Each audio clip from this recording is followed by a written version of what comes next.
शिवाजी महाराज की जय, छत्रपती संभाजी महाराज की जय, जय भवानी, जय शिवराय, जय भवानी पते हर हर महादेव। चलो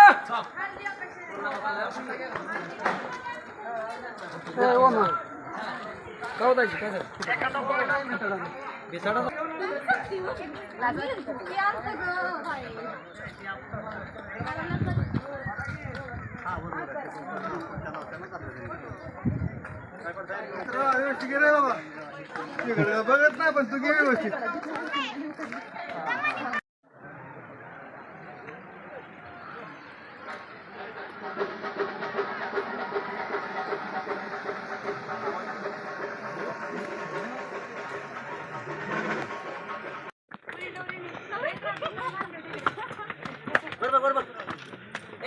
की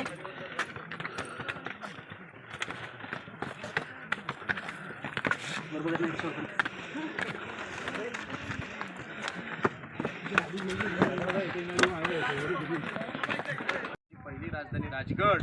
या राजगडावरून राजाने या रायरीला पाहिलं. राजांसोबत होते पंत मोरपंत पिंगळे. या पंतांना राजे म्हणतात की पंत, ही रायरी कोणाकडे आहे? का मुकाट पडले तर का रिकामी आहे? पंत म्हणतात राजे रायरी आपल्याकडे. अहो आपल्याकडे म्हणजे कोणाकडे? प्रतापगड पाहिलाय का सर्वांनी? या प्रतापगडाच्या पायथ्याशी एक जावळीचं खोर आहे. हे जावळीचं भूभाग एवढं घनदाट आहे की अस्वलीच्या केसात आपल्या डोक्यात लिहू सोडलेली सापडेल, परंतु जावळीच्या खोऱ्यात एक मुकाट बलाढ्य देहाचा हत्ती सोडलेला सापडणार नाही, एवढं दाट जंगल आहे. या जंगलामध्ये चंद्राव मोरे राहायचे.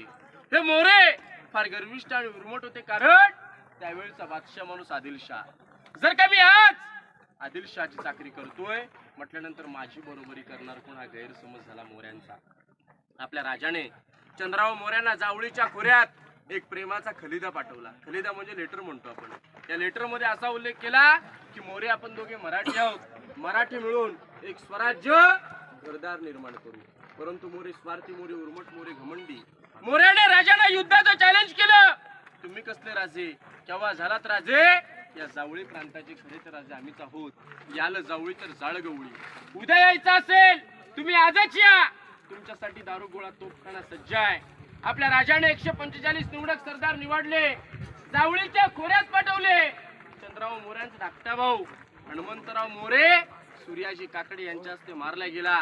मोऱ्यांना वाटले की आता आपला वध होणार. 15 मे 1656 ला मोऱ्याने जावळी सोडली आणि या रायरीच्या पायथ्याशी आले आणि या रायरीचं नामकरण आपल्या राजाने रायगड मध्ये केलं. आणि ज्या वेळेस राजाने या रायगडाला पाहिलं त्यावेळेस राजे या रायगडाला पाहता का राजांच्या तोंडून एक गोड उद्गार पडतो. तो उद्गार असा होता की राजे नक्कीच म्हटले असतील पंतांना की पंत, जे आपण रायरी रायरी बोलत होता ते हीच का ती रायरी? होय राजो, जे आम्ही रायरी बोलत होतो ते हीच ती रायरी. राजे या रायरीला पाहून राजांच्या तोंडून एक गोड उद्गार पडतो. तो उद्गार असा होता की राजा खासा जावडी पाहता गड बहुत चकोट, चौतरपा गडाचे कडे तासिल्याप्रमाणे गाव दीडगा उंच, प्रचंड काळी कड्यावर गवत सुद्धा उगवत नाही. धोंडा तासी वेकाय गवलदा बाद दशगुणे उंच, ऐसे देखुने राज संकृष्ट झाला आणि बोलिले तख्तास जागा हाच गड खरा करावा. तख्त म्हणजे राजधानी. राजाने याला 365 गड किल्ल्यांची कॅपिटल राजधानी निवडली आणि रायगड म्हणून नामकरण केलं. 15 मे 1656 ते 1670 पर्यंत रायगडाचं 350 इमारती, 11 तळाव, 84 पाण्याच्या टाक्या. रायगड फिरायला 1 तास 2 तास लागत नाहीत. रायगड किल्ला बघायला 2 दिवस सुद्धा कमी पडतात, एवढा मोठा किल्ला आहे. 1200 एकर किल्ला आहे. 100 एकराचा पठार आहे. 350 इमारती, 11 तळाव, 84 पाण्याच्या टाक्या आहेत. रायगडावर 2375 पायऱ्या चढलात. मध्यंतर तुम्हाला महादरवाजा लागला असेल. कळतो का पहिल्या नजरेत तिथे दरवाजा आहे म्हणून? नाही कळत. एका नागमोडी सारखा आकार दिलाय, जणू काही सर्प चालतो असा आकार दिला तर का? आजूबाजूला सह्याद्रीने या रायगडाला घेरलेला आहे. एखाद्या सह्याद्रीवर जर का शत्रू मुघल लोक आले आणि त्याने जर का तिथून तोफेचा मारा करायचं ठरवलं तर भिंतीवर त्या आदळी दरवाजाला काही होणार नाही. दरवाजा तोडण्याकरता 30-35 फुटाच्या ओंडक्याचा वापर करायचे. मधला अंतर 15 फुटाचा आहे. 30-35 फुटाचा ओंडका आतमध्ये शिरणार नाही. 15 फुटाच्या ओंडक्याने दरवाजा काय तुटणार नाही. आजही दरवाजा बेलाग बुलंद, स्वच्छ आणि सुंदर पद्धतीने पाहायला मिळतो.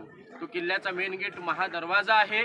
समोर जे तळाव आहे, हत्ती तळ, हत्तींना आंघोळ करण्यासाठी जागा, पाणी पिण्याची जागा आहे.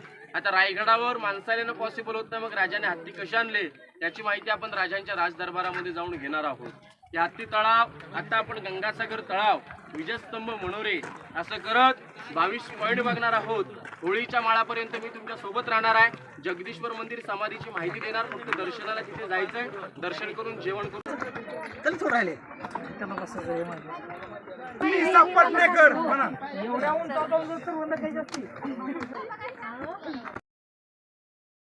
184 मीटर याचा घेरा आहे. छत्रपती शिवाजीराजांच्या राज्याभिषेकाला काकापट्टा आले होते. त्याने 7 नद्यांचं 7 सरोवरात पाणी आणलं. राजाला अभिषेक करायला पाणी सोडताना काका भट्टाने याच्यावर एक कविता रचली होती. कविता अशी होती की गंगा, यमुना आणि नर्मदा यांच्या आल्या साऱ्या बहिणी. नाव होतं याच्या 35 फूट खोल वर्षाच्या 12 महिने पाणी याच्यामध्ये असतं. रायगड किल्ल्यावर पायी येताना आपल्याला लागतात पाईपलाईन. मनात शंका येते की खालून वरती पाणी येत आहे, तर नाहीये. रायगड किल्ल्यावरून खाली 2 गावांना पाणी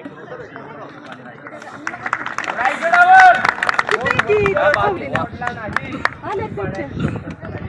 हे गंगासागर तळाव आहे.